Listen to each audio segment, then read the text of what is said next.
Hello guys, channel knowledge for you में आपका स्वागत है। इस वीडियो में हम आपकी बुक के समकालीन भारत, जिसे भूगोल भी कहते हैं, का अध्याय 4 कृषि के प्रश्नोत्तर को हल करेंगे। तो चलिए देखते हैं। बहुवैकल्पिक प्रश्न है, निम्नलिखित में से कौन सा उस कृषि प्रणाली को दर्शाता है जिसमें एक ही फसल लंबे चौड़े क्षेत्र में उगाई जाती है? तो इसका सही उत्तर होगा रोपण कृषि। जो रोपण कृषि होती है वह एक ही फसल लंबे चौड़े क्षेत्र में उगाई जाती है। नंबर 2 है, इनमें से कौन सी रबी फसल है? तो रबी की फसल इसमें चना है। कौन सी फसल है? चना।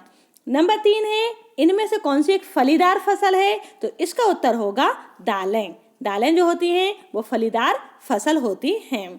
प्रश्न दूसरा है, एक पेय फसल का नाम बताएं तथा उगाने के लिए अनुकूल भौगोलिक परिस्थितियों का विवरण दें। तो पेय फसल कौन सी होती है? मतलब ऐसी फसल जिससे हम पीते हैं। पेय मतलब होता है पीना। तो कौन सी फसल होती है? चाय। चाय एक महत्वपूर्ण पेय पदार्थ की फसल है और इसके लिए जो भौगोलिक परिस्थितियां बनेंगी वह है नंबर 1 जलवायु। इसके लिए उष्ण आर्द्र जलवायु चाहिए। मतलब अभी अगर हमें चाय की फसल उगानी है तो हमें उष्ण आर्द्र जलवायु चाहिए है। तापमान 20 डिग्री से लेकर 30 डिग्री सेल्सियस तक होना चाहिए। वर्षा 150 से लेकर 200 सेंटीमीटर तक होनी चाहिए और उच्च आर्द्रता पत्तियों के विकास के लिए आवश्यक होती है। दूसरा है, भारत की एक खाद्य फसल का नाम बताएं और जहां यह पैदा की जाती है उन क्षेत्रों का विवरण दें। तो भारत की जो खाद्य फसल होती है वह गेहूं भी है, चावल भी है। तो हम यहाँ पर गेहूं को देख लेते हैं। तो गेहूं एक प्रमुख खाद्य फसल है। उत्पादक क्षेत्र अगर देखा जाए तो उत्तर पश्चिम में गंगा सतलुज का मैदान, दक्कन का काली मृदा का प्रदेश और पंजाब, हरियाणा, उत्तर प्रदेश, बिहार, राजस्थान और मध्य प्रदेश इसके मुख्य उत्पादक राज्य हैं। नंबर 3 है, सरकार द्वारा किसानों के हित में किए गए संस्थागत सुधार कार्यक्रमों की सूची बनाएं। तो सरकार के द्वारा जो किसानों के हित में किए गए कार्य हैं वह है नंबर 1 स्वतंत्रता के पश्चात सामूहिकीकरण, जोतों की चकबंदी, सहकारिता व जमींदारी को समाप्त करने को प्राथमिकता दी गई। नंबर 2 प्रथम पंचवर्षीय योजना में भूमि सुधार मुख्य लक्ष्य था।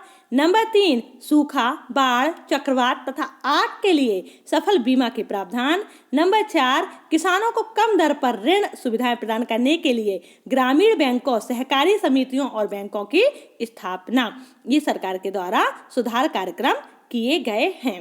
नंबर 4 दिन प्रतिदिन कृषि के अंतर्गत भूमि कम हो रही है।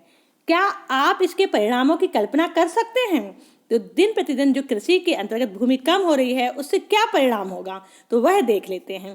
कृषि भूमि के दिन प्रतिदिन कम होने के परिणामों में भूमि का आकार कम हो रहा है, उत्पादन कम हो रहा है, किसानों की गरीबी बढ़ रही है, खाद्य सुरक्षा खतरे में है और उद्योगों को कच्चे माल की प्राप्ति नहीं हो पा रही है। प्रश्न नंबर 3 का पहला है, कृषि उत्पादन में वृद्धि सुनिश्चित करने के लिए सरकार द्वारा किए गए उपाय बताइए। तो कृषि उत्पादन में वृद्धि करने के लिए जो सरकार ने कदम उठाए हैं वो निम्न प्रकार से हैं। नंबर 1 जमींदारी प्रथा का उन्मूलन कर दिया गया है। नंबर 2 खेतों की चकबंदी कर दी गई है। नंबर 3 हरित क्रांति लाई गई है। नंबर 4 सिंचाई परियोजना का निर्माण किया गया है। नंबर 5 किसानों को तकनीकी का ज्ञान प्रदान किया गया है और नंबर 6 किसानों को लाभ पहुंचाने के लिए सहकारिता को बढ़ावा दिया गया है। तो इस प्रकार से ये सरकार के द्वारा उठाए कदम हैं।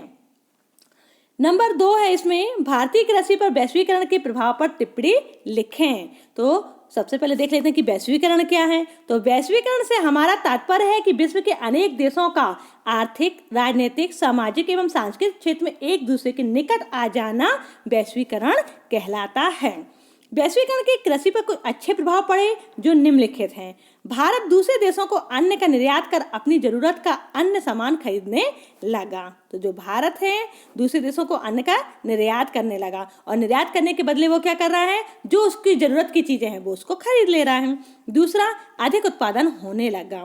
नंबर 3 उत्पादन की जो गुणवत्ता व स्तर में सुधार हुआ। अब क्या है, यदि हमें अंतरराष्ट्रीय स्तर पर बने रहना है तो जितनी भी कंपनियां होंगी, फर्म होंगी, है ना, और उद्योग होंगे तो वो क्या करेंगे, वो अपनी गुणवत्ता को, क्वालिटी को और अपने लेबर को सुधारेंगे, है ना।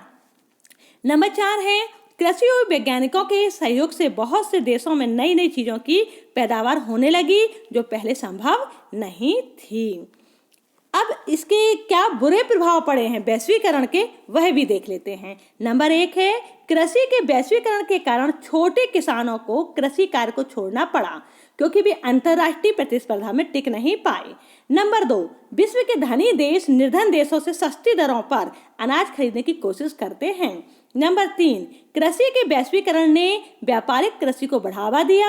किसानों ने वही वस्तु पैदा की जिसकी बाजार में मांग थी, न कि जनता की आवश्यकता पूरी करने वाली चीजों का उत्पादन किया। अब प्रश्न नंबर 3 है चावल की खेती के लिए उपयुक्त भौगोलिक परिस्थितियों का वर्णन कीजिए। जो चावल की खेती होती है उसके लिए भौगोलिक परिस्थितियां कैसी होनी चाहिए।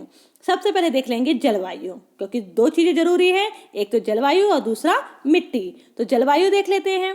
यह उष्ण कटिबंधीय पौधा है, अतः यह गर्म तथा आर्द्र जलवायु में खूब पनपता है। चावल को 25 डिग्री सेल्सियस से अधिक तापमान तथा 100 सेंटीमीटर से अधिक वर्षा की आवश्यकता होती है।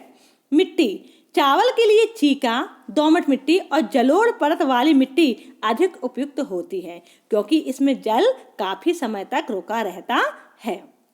तो इस प्रकार से हमने आपके इस चैप्टर के प्रश्नोत्तर को हल किया। मिलते हैं नेक्स्ट वीडियो में नेक्स्ट चैप्टर के साथ।